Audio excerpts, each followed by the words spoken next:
have the experience out of their own situation of seeing how communities are now taking over the education of their children, and how schools and communities can partner to make sure that happens for all kids.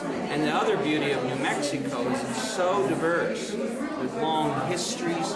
It's like a laboratory of hundreds of communities over time and space. So it's actually a living laboratory for going in and experiencing and finding principles and practices that would be useful to educators here in Victoria.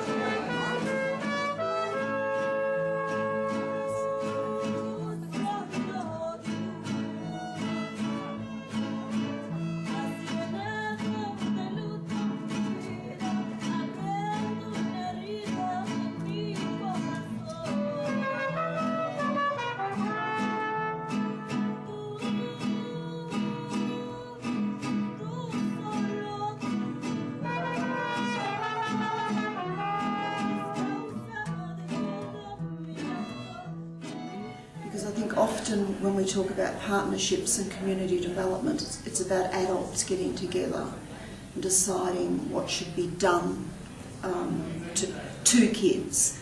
And what struck me here is in the visits that we've been to schools, the court the other day, the PECOS schools, and particularly the youth group we visited, the absolute power of student ideas and young people's ideas.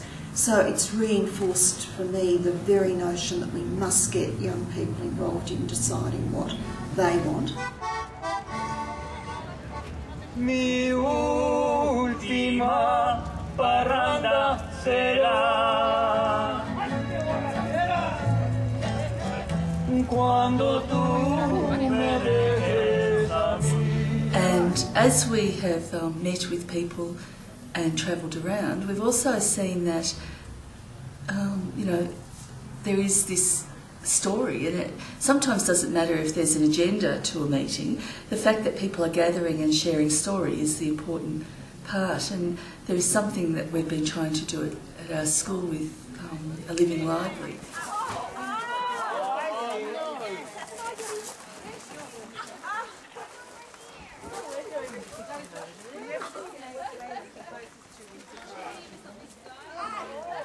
That keeps coming back to my mind is the fact that schools don't have a choice of linking with their community. If we want for the best for our children, it's not whether we connect with our community or not, it's how we're going to do that.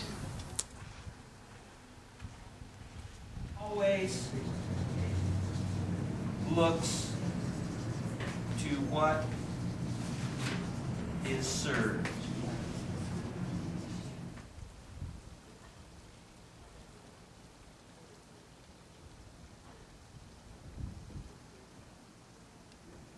Going to places like PECOS, you see that it's not only about the child, it's about your staff and the community. So for me, to really take back and extend what I've been trying to do with emotional wellbeing with children, focusing more on the staff and the community, so that hearing their needs then will impact on what we do in the school. That's so organic. The language. So if you were a parent, you saw yourself in that school. And I think that's really important for the community to see themselves in the school. You know, they're not exhibits in a museum. It's not like that. It's actually alive. The community, the people out here are alive. They see themselves as alive in the school. We don't learn about them, we are them. Borracho, eso dice la gente, que tú eres muy decente para ser mi mujer. Pero ellos no comprenden que tú eres mi destino.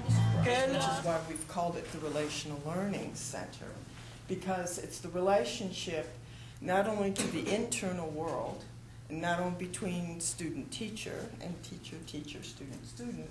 It's not all the obvious ones, It's also the relationship to life. It's also the engagement with the invisible world as much as the visible. To develop my own understanding and to lead staff in developing their understanding that all life is community. And to lead staff to continually explore and adjust their understanding of the community of which we are a part of. I think it's really wonderful that there seems to be an incredible sense of community, no matter what your age is, and that includes the parents too, I guess. So thank you, and I feel as if I've made a new friend too. So, and I've really enjoyed this evening. It's been really uplifting. So thank you.